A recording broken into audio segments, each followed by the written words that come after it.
This is the Prize Fighting Business. I'm your host, Daniel Casado, and today I'm joined by PJ McGee. PJ, thanks for joining me. Us. How you doing? I'm doing great, man, and appreciate you coming on here just about a week ahead of your next fight. It's going to be a kickboxing match against Justin West at Sparta, Army versus Marines on June 26th. So, how you feeling here about a week out? Feeling good. Feel good. Feel super strong. Cardio is up. Obviously, elevation is kicking everyone's ass. But other than that, I'm there. I'm there. I'm ready. Beautiful. And so this fight's going to be at 185 pounds. What does a normal weight cut look like for you in general? And then what does it look like specifically here a week out? My typical walk around weight is anywhere between 193, 195 pounds. So it's not too crazy. It's 10 pounds. And usually, because I'm already as lean as it is, I'll cut a little bit of fat and then the rest is just water. So water loading the week of weigh-ins essentially, and then just cutting the water out the last day. Yeah, it's not as crazy as other people do. Most fighters are probably cutting 20 plus pounds, which is crazy to me. But I try and keep that within like 7-8 pound weight limit for the water.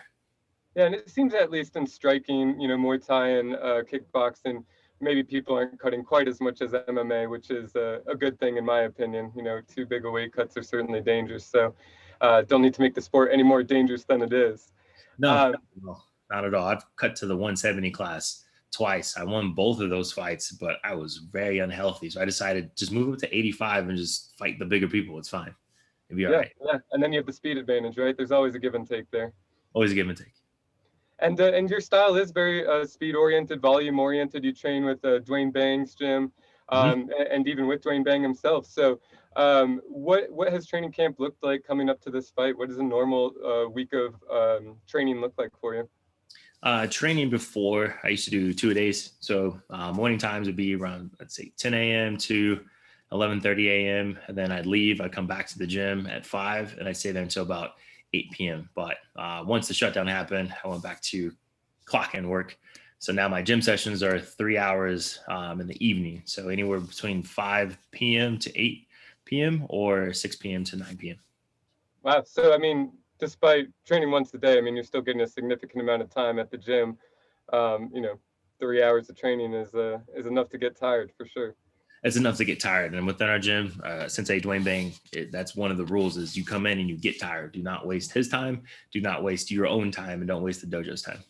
Yeah, absolutely. So, I mean, I'm familiar with different training styles from different gyms. And even within striking, I mean, gyms approach the training very differently, whether it's, hitting Thai pads, hitting the bag, or predominantly, partner Dutch drilling. What does training at Dwayne Bang's gym look like for striking? It's actually everything you just said. Obviously, some of us, especially the ones that compete, have different requirements. So we'll start off. I come early, so I start off with pad work, and that's just the warm up. Then we go into class. We'll do a pro warm up, stretch a little bit. Then we'll jump into Dutch drills. After Dutch drills, we jump on the bag. From the bag, that'll end class, and then we have more pad work for myself. So I do another half an hour of pad work, and then I take the next class and I do an hour of pad work again.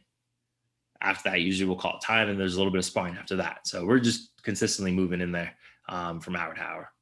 Neat. And I mean, you alluded to this idea, but so it sounds to me like sparring doesn't even take place until you're pretty dead tired from practice or from training.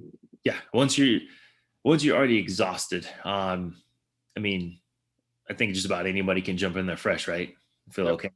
But it's more or less like, what can you do when you're tired? That's what counts the most. So your training to your threshold is one thing. What you do after that, that's what makes champions. That's the champion, that's the warrior inside you. Is when you're exhausted, what can you do at that point? Absolutely. And I would assume, a big part of that is the aspect of focusing on having clean technique even when you're tired. I mean, being able to push through is obviously a big mental motivator, but being able to have that clean technique when you're tired is key when you're fighting at the higher levels. It is very key. You're better off being exhausted, throw slow and clean, because essentially both you guys are tired, and it's whoever slips up first. Whoever slips up is the person that threw their right hand with their left down, or they threw their left with their right down. That's that small edge. So if you can stay clean during the entire fight, you have a higher percentage of not getting caught.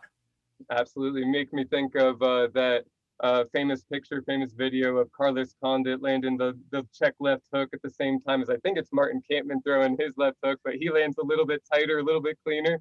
And so Condit's the one that gets the knockdown. Or it might have been was it Hardy? Oh, you're right. You're right. Dan Hardy and Condit. You're right. It was Dan Hardy, and it was literally that little bit, and one had to go, and Condit was just a little bit cleaner. Yeah, absolutely. Cool. So, so clearly something you focus on, not only working hard on the technique, but getting yourself tired, and then taking that to the sparring room so that you're focusing on even having clean technique while you're tired, and also working on that ability to push through. I love that. So, who are your primary training partners when you're doing all this? We have a good pile of people within the dojo.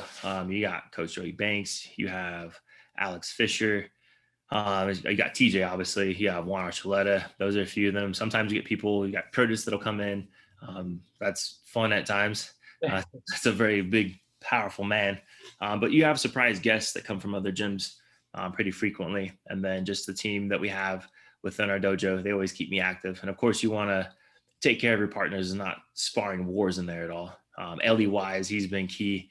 The dude's a workhorse for sure. Cool.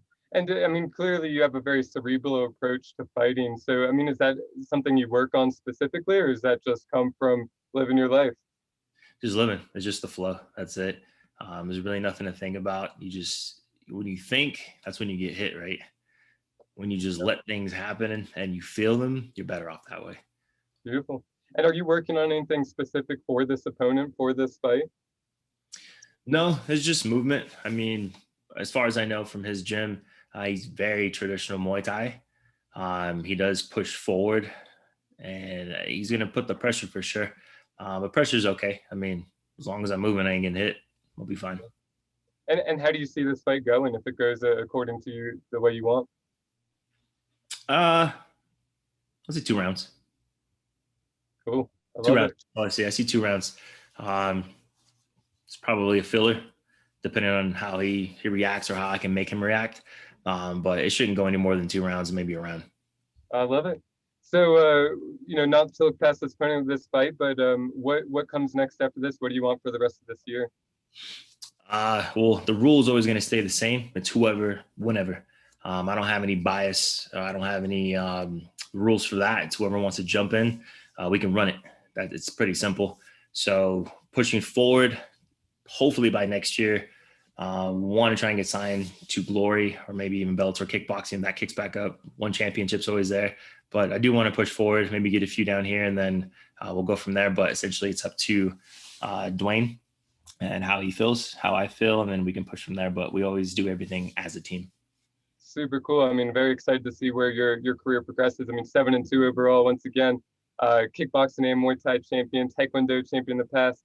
So, man, I'd be sick to see at that next level, Bellator, one championship, Glory, whatever it is. Or there's another one, Triumphant now in California too. So definitely lots more opportunity coming up in the North American scene, which is great for kickboxing and Muay Thai, and great for you and your career at this time. So so go ahead. My apologies. No, it is. It's exciting. The shutdown, it's still as wild as a jellyfish, but everything's kind of opening back up. So it's sprouting opportunities for everybody. Everyone's getting to travel a little bit more. So I do look forward to the future. Yeah, absolutely. And so the near future, this coming Saturday, June 26th, how can people watch the fight? How can they give you credit for it? Oh, it's going to be through Sparta promotion, Sparta.com. You can hit them on Instagram. I think it's at Sparta Entertainment. You can either go by pay-per-view. Just type in my last name at the coupon, which is McGee, MCGEE, or you can buy tickets as well if you want to go up to Cheyenne, Wyoming to watch it live. Awesome. So go buy tickets, the pay-per-view, give them credit for it. And then lastly, PJ, how can people follow you online and follow your career and see what you're doing? Oh, you can follow the journey. It's going to be on Instagram at the letter U, the letter R, captain. That'd be spelled like a boat. So it's your captain. I love it. Follow him, your captain. Instagram, check him out on Facebook, and give us a follow as well. And then go watch him fight Saturday, June 26th. PJ, thank you very much for coming on, man. I appreciate it. Yes, sir. Thank you for the opportunity. Bang. Hey.